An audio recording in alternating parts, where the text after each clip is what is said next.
अस्सलामुअलैकुम। आज की मेरी नई कहानी है पुरअसरार ख़ज़ाना। इम्तियाज़ अली का 5 करोड़ का प्राइज़ बॉन्ड खुल जाने पर वो बहुत खुश थी। 2 करोड़ का एक शानदार बंगला ले लिया था, बाकी रकम कारोबार में लगा दी थी। कहाँ वो एक हार्डवेयर की दुकान पर नौकरी किया करते थे और अब अपनी दुकान खोलकर बैठ गए थे। घूमने के लिए उनके पास साइकिल भी नहीं थी और अब वो कार में घूम रहे थे। हार्डवेयर के काम में उनका वसी तजुर्बा था और फिर दुकान भी ऐसी जगह मिल गई थी जहां हर वक्त ग्राहक आता रहता था। दिन भर वो काम में ऐसे मसरूफ़ रहते कि उन्हें सर खुजाने की भी फुर्सत नहीं मिलती। एक रात जब वो घर पर लौटे तो बेगम नसीम ने बताया, ये बंगला आसी भी लग रहा है। ये तुम कैसे कह रही हो?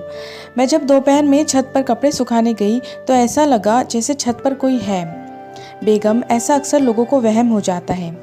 मुझे वहम नहीं हुआ, हकीकत है। ख्वामखा झूठ बोलने की क्या ज़रूरत है? तुम्हें कुछ नज़र आया नहीं, फिर किस तरह कह रही हो? क्या उसने तुम्हें छुआ या आवाज़ दी जिससे महसूस हुआ कि इस बंगले में कुछ है? इम्तियाज़ अली ने मुस्कुराते हुए बेगम की तरफ देखा। हाँ, मुझे किसी के छत पे चलने की आवाज़ सुनाई दी थी, जबकि वहाँ कोई नज़र नहीं आया। बेगम, अल्लाह की ज़मीन पर बेशुमार मखलूक़ात है, जिन्नात भी है। इस मखलूक में से है जो इंसान से ज़्यादा तादाद में है। वो हमें नज़र नहीं आते, लेकिन कभी कभार उनकी मौजूदगी महसूस हो जाती है। इम्तियाज़ अली ने कहा, फिर हम क्या करें? हमें कुछ भी करने की ज़रूरत नहीं है। जैसे हम रह रहे हैं ऐसे ही रहते हैं। जब कोई शय हमें परेशान नहीं कर रही है, फिर हम ख्वामखा क्यों परेशान हों? अगर उस मखलूक ने हमें तंग किया तो हम क्या करेंगे? उनके तंग करने पर ही सोचेंगे। अभी फिजूल में सोचकर क्यों अपना कीमती वक्त बर्बाद करें? इम्तियाज़ अली ने कहा। उनकी बात में वाकई वज़न था, इसलिए नसीम बेगम खामोश हो गई। उस बंगले के नीचे एक तहखाना भी था जिसका इम्तियाज़ अली को इल्म नहीं था। बंगले की सफाई के दौरान एक जगह भारी अलमारी रखने पर ज़मीन धंस गई। अलमारी को उस जगह से हटाकर जब ज़मीन की सफाई की तो अंदर एक लकड़ी का दरवाज़ा नज़र आया, जो कच्चा होने पर सबसे भारी अलमारी रखे जाने से टूट गया था, और जो मिट्टी दरवाजे को छुपाने के लिए डाली गई थी वो अंदर की तरफ धंस गई थी। तहखाने की सीढ़ियाँ ना होने पर अंदर अलमारी गिर गई। सब घर वाले हैरत से तहखाने को देखने लगे। सभी एक बात सोच रहे थे कि तहखाने के अंदर जाकर देखें या नहीं कि तहखाने में क्या है। ज़्यादातर कहानियों और फिल्मों में उन्होंने यही पढ़ा था कि ऐसे तहखानों में ख़जाना दफन होता है। बिलाखिर यही फैसला हुआ कि तहखाने के अंदर उतर कर देखा जाए। हो सकता है कि वो जो सोच रहे हो ऐसा ना हो।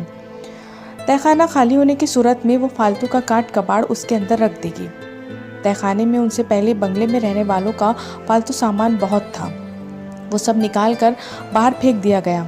आखिर में एक संदूकची बची थी।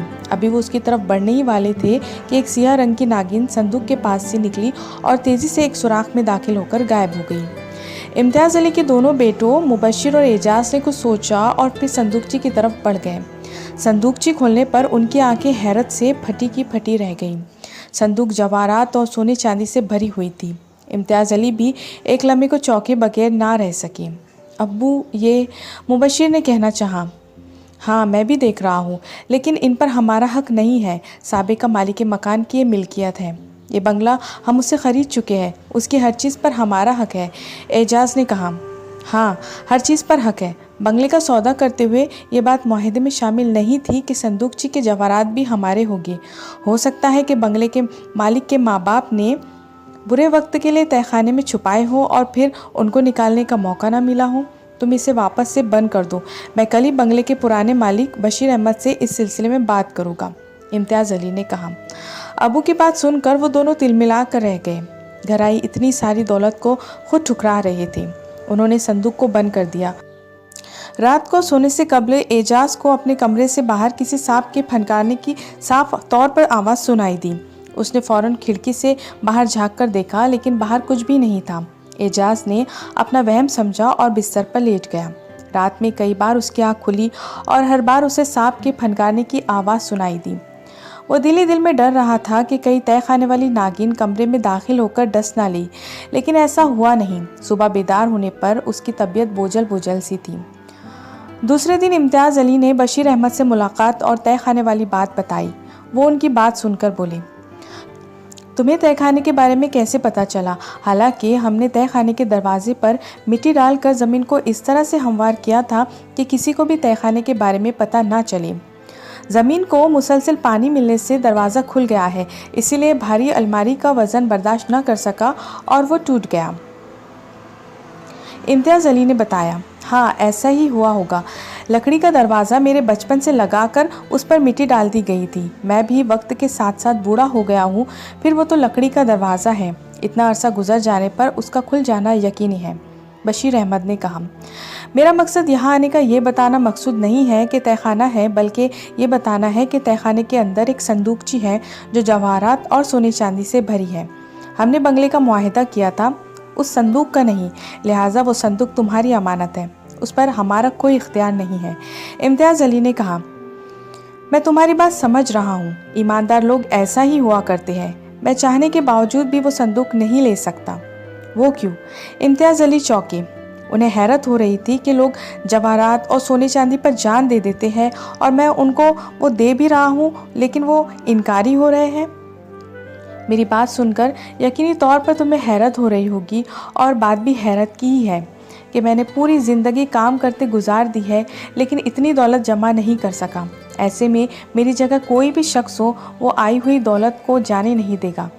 बशीर अहमद ने इम्तियाज़ अली को गौर से देखते हुए कहा, मेरी बात को समझने के लिए पूरा वाक़या सुनना पड़ेगा, मगर तुम्हारे पास इतना वक्त हो? हाँ, मेरे पास इतना वक्त है कि तुम्हारी बात तफसील से सुनूं। इम्तियाज़ अली ने बशीर अहमद के आंखों में झांकते हुए कहा। उनके पास वक्त नहीं भी होता तो वो बशीर अहमद के पास मौजू को छेड़ देने पर वक्त ज़रूर निकालती। बात ही ऐसी थी कि एक शख्स मुफ्त में आई दौलत को ठुकरा देना चाहता था। इम्तियाज़ साहब, बात यह है कि मेरे चचा नज़ीर अहमद को शिकार का बहुत शौक़ था। वो अक्सर शिकार पर जाते रहते हैं। हमेशा उनके साथ शिकार पर 3 दोस्त खालिद, राहिल और तनवीर ज़रूर जाती थी। एक दफ़ा वो शिकार के लिए गए तो उनके साथ एक अजीब व गरीब वाक़या हुआ। रात में वो एक ऊंचे दरख्त पर मचान बनाकर बैठे हुए थे। 14वीं के चांद की रोशनी में पूरा जंगल नहाया हुआ था। हर तरफ गोया सफ़ेदी सी छा गई थी। ऐसे में उन्होंने देखा कि कुछ फासले पर एक सांप का जोड़ा रक्स में मसरूफ़ है। मेरे चचा और उनके दोस्तों ने ऐसा मंजर कभी नहीं देखा था, इसलिए उन्हें हैरत हो रही थी। अचानक नागिन ने इंसानी रूप बदला और अपने नज़दीक पड़े एक संदूक को खोला। संदूक के अंदर पड़े हीरे जवाहरात की रोशनी दूर दूर तक दिखाई देने लगी थी। वो कुछ देर उन्हें उलट पुलट कर देखती रही, फिर उसने संदूक को बंद कर दिया। इतनी दौलत देखकर तनवीर के दिल में लालच पैदा हुई और उसने बिला सोचे समझे उस औरत पर फायर कर दी। वार खाली गया। उस औरत ने गुस्से से तनवीर की तरफ देखा और नागिन के रूप में तब्दील होकर गायब हो गई। सांप भी उसकी देखा देखी एक झाड़ी में घुस गया। तनवीर, ये तुमने क्या किया? चाचा नज़ीर ने गुस्से से कहा। देख नहीं रहे इस संदूक में कितनी दौलत है? तनवीर ने मुस्कुराते हुए कहा। वो हमारी नहीं है, इसलिए इस दौलत पर हमारा कोई हक भी नहीं। चाचा नज़ीर ने कहा, ये दौलत उन सांपों की किस काम की है? हम तो लोग हैं, फिर भी इससे फ़ायदा उठा लेगी। तनवीर ने कहा, ये सही कह रहा है, ये सांप इन जवाहरात का क्या करेगी? हम लोग आपस में बांट कर घर आई इस दौलत से खूब अय्याशी कर सकते हैं। खालिद ने कहा, कहीं ये सांप हमें नुकसान ना पहुंचा दे। राहिल ने कहा, तुम हमेशा के डरपोक ही रहो। अरे भाई, ये हथियार हमारे किस काम की है? गोलियों से भून कर रख देगी। ज़रा ये हमें हमारे करीब तो आकर देखे। तनवीर ने कहा। चाचा नज़ीर और राहिल का ये मशवरा था कि वो उस दौलत को छुए भी नहीं, ऐसे ही छोड़ जाए, मगर वो दोनों मज़िद थे कि दौलत लेकर जानी है, इसीलिए उन्हें खामोशी इख्तियार करनी पड़ी। सुबह होने पर जीप में वो संदूक रख दिया गया और शिकारी का प्रोग्राम मुलतवी करके घर का रुख कर लिया गया। जीप मुश्किल से 2 मील ही दूर गई थी कि अचानक एक सांप जीप से निकला और उसने तनवीर की गर्दन के गिर्द घेरा डालकर उसकी गर्दन पर डस लिया। ये सब इतना आनन फानन हुआ कि वो तीनों तनवीर को बचाने में उसकी मदद न कर सके। इससे पहले कि वो सांप जीप में मौजूद किसी और शख्स को नुकसान पहुंचाए, खालिद ने शिकारी चाकू से सांप के टुकड़े टुकड़े कर दिए। वो तनवीर की तरफ जब मुतवज्जे हुए, वो दम तोड़ चुका था। सांप बहुत जहरीला था। उसके जहर ने मिनटों में काम कर दिखाया था। जीप में सांप की मौजूदगी ने सबको परेशान कर दिया था।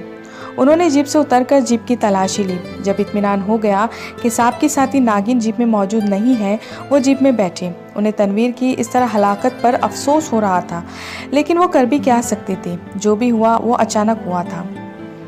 जीप फिर तेज़ी से चल पड़ी। वो ये इत्मीनान कर चुके कि जीप में नागिन नहीं है, फिर भी वो खौफजदा थे। वो बात करना ही भूल गए थे। ऐसा महसूस हो रहा था कि वो तीनों अनजान आदमी हैं। 5 घंटे जीप मुसलसल चलती रही, फिर जंगल से निकलकर सड़क पर आ गई।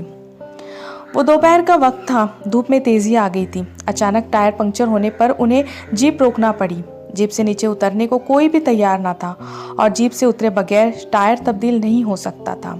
आखिर चाचा नज़ीर ही हिम्मत करके जीप से उतरे और टायर तब्दील करने लगे। वो टायर तब्दील करते हुए इधर उधर भी देख रहे थे। अचानक जीप में से खालिद की चीख बुलंद हुई। चाचा नज़ीर ने घबराकर जीप में देखा, एक नागिन खालिद की गर्दन में डस चुकी थी। राहिल घबराकर जीप से छलांग लगाकर कूद गया था। चाचा नज़ीर अभी कुछ करने का सोच ही रहे थे कि नागिन पलक झपकते ही गायब हो गई। राहिल खौफजदा हालत में चाचा नज़ीर से आकर लिपट गया। घबराओ नहीं, कुछ नहीं होगा, ये कहते हुए चाचा नज़ीर ने टायर और सामान जीप में रखकर खुद ड्राइविंग सीट पर बैठ गए। डरते डरते राहिल भी उनके बराबर वाली सीट पर बैठ गया। खालिद का भी वही हश्र हुआ था जो तनवीर के साथ हुआ था। दोनों की लाशें पीछे की तरफ रखी हुई थी। शहर पहुंचकर चाचा नज़ीर ने दोनों की लाशें उनके घर पहुंचाई। राहिल भी इतना खौफजदा था, वो शहर आते ही अपने घर को लौट गया। घर पहुंचकर जब चाचा नज़ीर की संदूक पर नज़र पड़ी, वो चौंके कि वो इसका क्या करे, क्योंकि जिन्होंने उसकी चाहत की थी अब वो इस दुनिया में नहीं रहे थे। राहिल और उन्होंने इस संदूक की चाहत नहीं की थी, इसीलिए वो बचे हुए थे। चाचा नज़ीर ने फिलहाल यही बेहतर समझा कि संदूक को तहखाने में रखवा दें। खालिद और तनवीर की तदफीन के बाद इस मसले पर गौर किया जाएगा कि इसका क्या करना चाहिए। इस वाक़े का चाचा नज़ीर ने किसी से भी जिक्र नहीं किया था। दरअसल वो खुद भी इस वाक़े से दिल ही दिल में खौफज़दा थे। उनका खौफ कम हुआ तो सबसे पहले उन्होंने दादा जान को यह किस्सा सुनाया। नज़ीर बेटे, तुमने ये अच्छा नहीं किया, इस मनहूस संदूक को जंगली में फेंक आते। दादा जान ने वाक़या सुनकर कहा, अब्बा जान, मैं इस वाक़े से बहुत खौफजदा हो गया था, इसलिए मुझे सिर्फ अपनी जान बचाने की फ़िक्र लगी हुई थी। मेरा इस तरफ ध्यान ही नहीं रहा कि संदूक को वहाँ फेंक दूँ। जो हुआ सो हुआ। तुम अब ऐसा करो, अपने दोस्त राहिल और मरने वाले दोस्तों के रिश्तेदारों को ये वाक़या सुना कर ये दौलत उनमें बराबर तकसीम कर दो। अगर वो राज़ी ना हो तो तुम भी इस संदूक को भूल जाना और तहखाने में इस पर कबाड़ डाल देना, ताकि किसी और की नज़र ना पड़ सके, वरना जो भी इसको हासिल करने की कोशिश करेगा वो अपने आप को मुश्किल में डाल देगा, दादा जान ने कहा। चाचा नज़ीर ने दादा जान की बात पर अमल करते हुए उन लोगों को ये वाक़या सुनाया। वो संदूक के ख़जाने को लेने से इनकारी हो गए। राहिल पहले ही इस वाक़े से खौफजदा था, उसे अपनी जान ज़्यादा अजीज़ थी। उसने भी ख़जाना लेने से इनकार कर दिया। अब संदूक पूरी तरह से चाचा नज़ीर के कब्ज़े में आ गया था।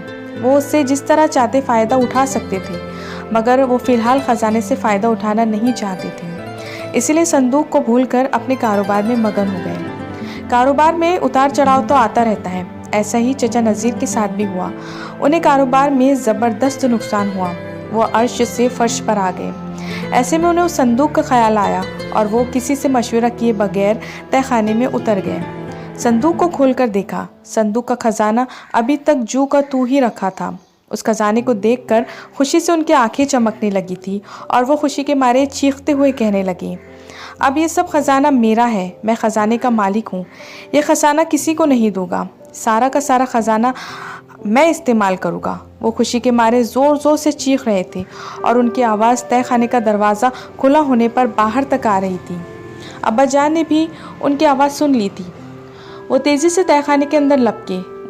वो जैसे ही अंदर पहुँचे, चाचा नज़ीर की ज़ोरदार चीख बुलंद हुई। अब्बा जान ने जो गौर से उन्हें देखा, वो धक से रह गए। एक नागिन उनके जिस्म से लिपटी हुई थी। उसने चाचा नज़ीर की गर्दन में डस लिया था। नागिन ने अब्बा जान को अंदर दाखिल होता देखा तो फ़ौरन से एक सुराख के ज़रिए तहखाने से बाहर निकल गई। जब अब्बा जान चाचा नज़ीर के पास पहुँचे, वो दम तोड़ चुके थे। अब्बा जान और दादा जान को चाचा नज़ीर की मौत से बहुत सदमा पहुँचा था।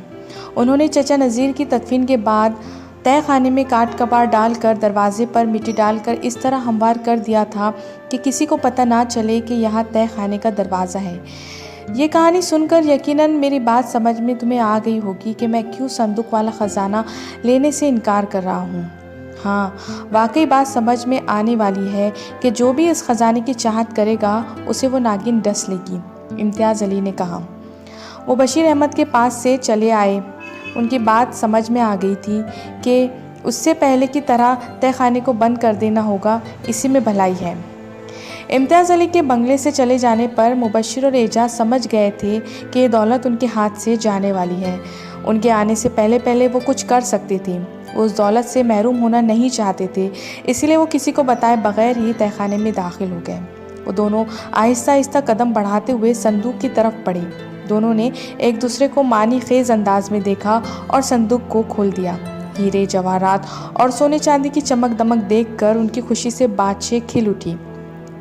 अब्बा जान भी न जाने किस दौर के आदमी है, कोई इस तरह भी घर में आई हुई दौलत ठुकराता है।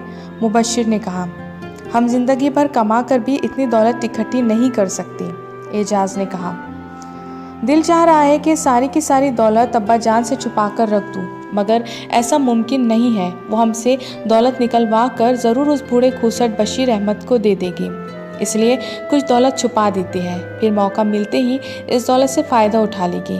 मुबश्शिर ने कहा, इतनी आसानी से तुम ये दौलत हड़प नहीं कर सकते, ये मेरी दौलत है। जब मैं इससे फ़ायदा नहीं उठा सकती तो फिर दूसरा क्यों इससे फ़ायदा उठाए। एक खातून की आवाज़ आई। दोनों ने पलट कर देखा। एक खूबसूरत औरत उनके पीछे खड़ी उन्हें गुस्से से देख रही थी। तो तुम कौन हो? वो बौखलाते हुए बोले, मैं इस दौलत की मालकिन हूँ। ये दौलत जहाँ भी जाएगी मैं वहीं पहुँच जाऊँगी, और जिसने इस दौलत को अपनी अय्याशी का ज़रिया बनाने का सोचा, मैं उसे एक लम्हे ज़ाये के बग़ैर हलाक कर दूँगी। वो बोली। वो दरअसल वो मुबश्शिर ने कहना चाहा, मुझसे कुछ मत छुपाओ, मुझे सब पता है। तुम्हारी भी ये दौलत देखकर नीयत ख़राब हो गई है। मुफ्त हाथ आई दौलत किसे बुरी लगती है? उस औरत ने उन्हें घूरते हुए कहा। वो दोनों बुरी तरह से खौफज़दा थे। उनकी समझ में नहीं आ रहा था कि वो क्या करें। ये दौलत बहुत बुरी शय है। मैंने भी बचपन से घर में गुर्बत देखी थी, क्योंकि मैं कुम्हार के घर में पैदा हुई थी। घर में हर वक्त खाने के लाले पड़े रहते थे। हमारे गांव में एक साधु बाबा रहता था। लोग उनके पास अपनी अपनी मुरादें पाने के लिए जाते थे। वो काले इल्म के लिए ऐसे मंत्र बताता था कि उनकी मुरादें पूरी हो जाती थी। मैं भी दौलत हासिल करने को साधु बाबा के पास पहुंच गई। साधु बाबा ने मुझे जो मंत्र बताया वो मुश्किल ज़रूर था, लेकिन नामुमकिन नहीं था।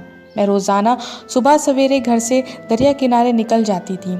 एक रोज़ मैं सूरज के निकलने पर वो मंत्र पढ़ रही थी कि मुझे महाराजा ने देख लिया। मैं उसे पसंद आ गई थी और वो मुझे उठाकर अपनी हवेली में ले गया और ज़बरदस्ती बग़ैर निकाह के महारानी बना लिया। वो इंतहाई अय्याश किस्म का आदमी था। 55 साल की उम्र में भी उसके नौजवानों वाले शौक़ थे। मेरे अब्बा करम के एहतजाज करने पर महाराजा ने कुछ रकम देकर उसका मुंह बंद कर दिया था। मेरा अब्बा एक गरीब आदमी था। वो महाराना का मुकाबला कैसे करता? गुस्से में आकर वो अपने गुंडों के ज़रिए मेरे वालिद समेत पूरे घराने को ख़त्म भी करा सकता था। उसके जुल्म और सितम की दास्तानें गांव में मशहूर थी, इसलिए गांव के लोग उससे दुश्मनी करने का सोच भी नहीं सकते थे। मैं हवेली में जलती कुड़ती रहती थी। मैं जवान थी और महाराजा बूढ़ा। मेरे दिल में भी अरमान थे कि मेरी किसी जवान से शादी हो। मैं चोरी छुपे साधु बाबा से मिली और उसे सारी बात बताई। मेरी बात सुनकर साधु बाबा कुछ देर सोचता रहा, फिर बोला, तू गम न कर, मैं जो अब तुझे मंत्र बता रहा हूँ वो पढ़ती रह, तेरा मसला हल हो जाएगा। हाँ, एक बात का ख़ास ख्याल रखना, तुझे महाराजा की दौलत पर नज़र रखनी है कि वो कहाँ रखता है। उसमें से थोड़ी थोड़ी दौलत चुरा कर रखती रहना। मेरा मंत्र पढ़ते हुए तुझे 1 माह हो जाएगा तो एक सांप तेरे कमरे में रोज़ाना आया करेगा। तू उसे दूध पिलाती रहना। 9वें दिन तुम चुराई हुई दौलत किसी महफूज जगह संदूक में बंद करके छुपा देना। 10वें दिन तुम महाराजा की कैद से आज़ाद हो जाओगी। मैंने ऐसा ही किया। 1 माह मुकम्मल हो जाने पर एक काला सांप मेरे कमरे में आने लगा और मैं उसे एक कटोरे में दूध पिलाने लगी। 9वें दिन मैंने रात में वो संदूक एक नौकर विष्णु को भारी रिश्वत देकर जंगल में एक महफूज जगह रखवा दिया। 10वें दिन सांप ने दूध पिया और महाराजा के कमरे में दाखिल हो गया और महाराजा को अपने दिफा का मौका दिए बगैर डस लिया। महाराजा ने ज़ोर से चीख मारी। हवेली के नौकर और दिगर लोग उसके कमरे की तरफ भागे। उन लोगों को कमरे में दाखिल होता देखकर सांप तेज़ी से खिड़की से बाहर निकल गया। तकरीबन सबने ही सांप को बाहर जाते देखा था। महाराजा की गर्दन पर सांप के डसे निशान मौजूद थे। सांप के जहर ने असर दिखाया और महाराजा चंद मिनटों में ही हलाक हो गया। उस सांप को हवेली के लोगों ने 10 दिनों के अंदर आते जाते देखा था और मुझे मंत्र पढ़ते हुए भी। उस वक्त उन्होंने मुझे कुछ नहीं कहा, मगर महाराजा की तदफीन हो जाने पर मेरे बारे में चहमगोइयाँ होने लगी कि मैं कोई जादूगरनी हूँ और मैंने कोई ख़ास मंत्र पढ़कर महाराजा को मरवा दिया है। मुझ तक भी ये बात पहुंची थी, मगर मैंने उसका कोई नोटिस नहीं लिया। जब मैंने इस तरह की बातें सुनी थी, मुझे हवेली से गायब हो जाना चाहिए था और किसी गांव में जाकर अपनी ज़िंदगी का आगाज़ कर देना चाहिए था। लेकिन मैं ऐसा ना कर सकी और हवेली के लोगों को मौका मिल गया। उन्होंने एक रात मौका पाकर मुझे हलाक कर दिया। मैं मरकर भी मंत्र की बदौलत नागिन की सूरत में ज़िंदा हो गई थी। वो सांप मेरा साथी बन गया। हम दोनों ने मिलकर हवेली के एक एक फ़र्द को जो मेरे कत्ल की साजिश में मुलविस था, उन्हें डस कर हलाक कर दिया। अपना इंतकाम पूरा हो जाने पर मैं उस सांप के साथ जंगल में रहने लगी। ये दौलत मेरे किसी काम नहीं आ सकती थी, इसलिए मैंने दिल में अहद कर लिया था कि ये दौलत किसी इंसान के भी काम नहीं आने दूंगी। जो भी इस दौलत को हासिल करने का इरादा करेगा, मैं उसे हलाक कर दूंगी। मैं चांदनी रातों में ज़रूर इस संदूक को पहाड़ की कोह से निकाल कर देखती जब रात ढलने लगती है और सुबह होने को होती है। मैं दोबारा से संदूक को बंद करके पहाड़ी की कोह में छुपा देती हूँ। कई बरस हुए। मेरे साथी सांप को एक शिकारी ने अपने साथी पर हमला करने पर हलाक कर दिया था, लेकिन मैं भी उसे डस कर हलाक कर चुकी हूँ। उस दिन से तन्हा ज़िंदगी गुजार रही हूँ। आज बड़े अरसे बाद तुम दोनों को भी मैं डस लूँगी, क्योंकि तुमने मुझसे मेरी दौलत छीनने की कोशिश की है। हमें माफ़ कर दो, हम फिर ऐसा नहीं करेंगे। दौलत का ख्याल भी दिल में न लाएंगे, मुबश्शिर ने कहा। इस घर में जब तुम आए थे तुम्हें महसूस होता था कि यहाँ कुछ है, लेकिन तुम्हारे अब्बू ने बहुत अच्छी बात की थी कि जो कोई मखलूक यहाँ रहती है वो हमें तंग नहीं कर रही, तो हम क्यों उसे तंग करें। मैंने भी तुम्हें तंग नहीं किया। अब तुमने मेरी दौलत लूटने का प्रोग्राम बना लिया है, तो मैं भी तुम्हें नहीं छोड़ूंगी। तुम मरने के लिए तैयार हो जाओ। मेरा डसा पानी भी नहीं मांगता, उसे मरने को बस चंद मिनट दरकार होते हैं। ये कहते हुए वो औरत नागिन में तब्दील हो गई। वो तेज़ी से उनकी तरफ बढ़ रही थी और उन दोनों के कदम ज़मीन से ऐसे गड़ गए जैसे ज़मीन ने उन्हें पकड़ लिया हो। वो वहाँ से भागना चाह रहे थे, मगर भाग नहीं पा रहे थे। देखते ही देखते वो नागिन इतनी लंबी हो गई थी कि उसने मुबश्शिर और एजाज के बदन इस तरह से जकड़ लिए थे कि जैसे वो कोई लंबी सी रस्सी हो। उनके हाथ पाँव और जिस्म नागिन के काबू में थे। वो मामूली सी भी हरकत नहीं कर पा रहे थे। किसी भी लम्हे नागिन उन दोनों को डस कर हलाक कर सकती थी। मौत के खौफ से दोनों की आंखें बाहर को उबलने को थीं। लम्हा बलम्हा मौत उनके नज़दीक होती जा रही थी। नागिन ने जैसे ही मुबश्शिर को डसना चाहा, तहखाने में आवाज़ पैदा हुई। चंद लम्हे को नागिन रुक गई और आवाज़ की तरफ देखा। इम्तियाज़ अली तहखाने में दाखिल हो चुका था।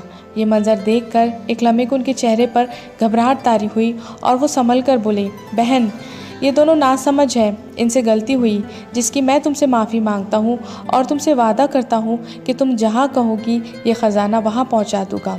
इम्तियाज़ अली ने बाकायदा हाथ जोड़ते हुए कहा। नागिन ने गुस्से से उन दोनों को देखा और उनके जिस्मों से खुद को दूर कर लिया और संदूक पर जाकर बैठ गई। कल सुबह तैयार रहना, मैं अपने दोस्त की जीप लेकर आऊँगा और उस संदूक को इसमें रख दूँगा। तुम भी जीप में सवार हो जाना, जहाँ कहोगी उतार दूँगा, इम्तियाज़ अली ने कहा। मुबश्शिर और एजाज दोनों बुरी तरह सहमे हुए थे। उन्हें बड़ी हैरत हो रही थी, मौत से किस तरह वो बच गए। तहखाने से बाहर आने पर इम्तियाज़ अली ने उन्हें खूब डांटा और वो चुप करके सुनते रहे। गलती उन्हीं की थी, वो लालच ना करते और ना इस मुसीबत में गिरफ्तार होते। दूसरे दिन वादे के मुताबिक इम्तियाज़ अली अपने दोस्त की जीप लेकर आए। जब उन्होंने संदूक जीप में रखा, वो नागिन भी अचानक कहीं से नमूदार हुई और जीप के अंदर बैठ गई। शहर से निकलते ही जंगल शुरू हो गया था। एक जगह पहुंचने पर नागिन औरत के रूप में आ गई। बस यहीं जीप रोक दो और ये संदूक सड़क से कुछ फासले पर रख दो, उसने कहा। इम्तियाज़ अली ने वो संदूक जंगल के अंदर रख दिया और जैसे ही वो जाने को मुड़े, नागिन बोली, तुम बड़े खुशनसीब हो जो मैंने तुम्हारे बेटों को छोड़ दिया, वरना आज तक जिसने मेरे ख़जाने से दौलत चुराने की कोशिश की है, मैंने उसे ज़िंदा नहीं छोड़ा। जानते हो क्यों? नहीं। इम्तियाज़ अली ने नफ़ी में सर हिलाया। इसलिए कि तुमने मुझे बहन कह दिया था, और बहन किस तरह भाई के बच्चों को डस सकती है। ये कहते हुए वो दोबारा से नागिन में तब्दील हो गई। इम्तियाज़ अली ने जीप में बैठते हुए एक नज़र नागिन पर डाली और जीप को सड़क पर दौड़ाने लगी।